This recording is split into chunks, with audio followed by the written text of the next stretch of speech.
Today we are talking about India's call drop situation. That inconvenient experience of poor mobile phone networks and abruptly terminated calls.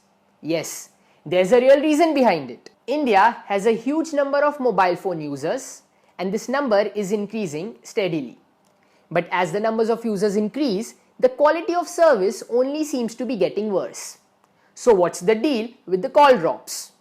Here's a quick explanation to why calls drop. Cell phone services have an ideal spectrum range and all telecom operators want that. But spectrum is limited and so each of them gets only a small share. When too many users start using the same share at the same time, calls start dropping. Next is our extreme shortage of infrastructure.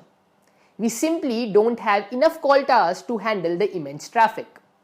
Consider the poor condition they are in, and that's a problem in itself. And finally, India has opted for a radiation level that is much lower than the global standard, which means that towers are not located at optimum sites, and if they are, people are afraid of radiation-related health risks. Lots can be done to ease the situation. The government can limit the number of players in the market. There can be uniform rules on how and where to develop infrastructure, and more spectrum can be distributed to telecom operators. Meanwhile, telecom operators can share resources and infrastructure. They can limit their subscribers and they can invest in technology that helps them optimize what they've got.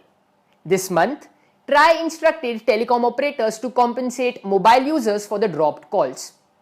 Telecom operators in return blamed government for the lack of industry regulation. Evidently, neither party can handle this without the other. As the problem grows worse, no one wants to take real responsibility or the first step towards addressing it. So for now, users are still irritated and the dropped call situation continues.